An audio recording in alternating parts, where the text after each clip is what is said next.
The goal of our video is to increase one's dodging ability and agility. We will utilize a structured program consisting of blocked, mini-blocked, serial, and random practice. Our learner will be practicing dodging various punches including a cross, jab, and hook. Our practice program is geared towards beginner to intermediate level boxers. Here's a demonstration of all three variations of the dodges. In the jab, the punch is thrown with the non-dominant hand straight forward. The learner will have to duck straight down to dodge the punch. The cross is a punch with the dominant hand that travels across the body. Charleston will duck down and step in slightly to dodge this punch for a potential counter. The hook is a punch with the dominant hand that comes around the side. Similar to the cross, Charleston will duck and step diagonally into his opponent for a counter.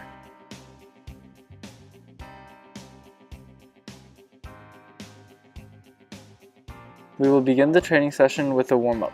This will be arranged as a block practice in which Charleston practices dodging each variation 10 times in a row. Complete 10 dodges before moving on to the next punch. Repeat this format until the warm-up is finished.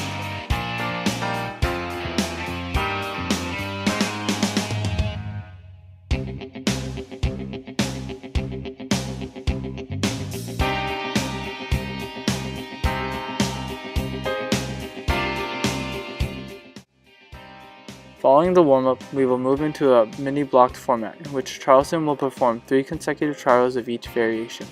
Starting with this schedule of practice introduces a low amount of contextual interference. There is a relatively low amount of switches and high predictability. When the learner is confident and accustomed to the movements, administer a retention test following a 15-minute break. If the performer demonstrates an 80% success rate, make practice more difficult. This can be done by increasing the speed of punches or changing the practice format to one with a greater CI.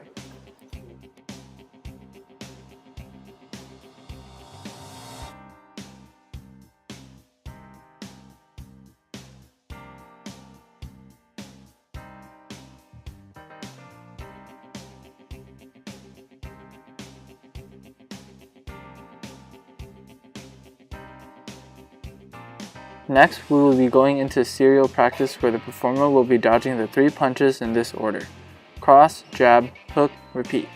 This increases the number of switches between each punch and consequently CI as well.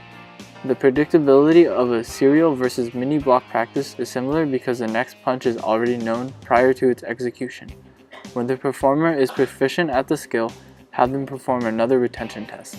If an 80% success rate is achieved, progress them to the next stage of practice.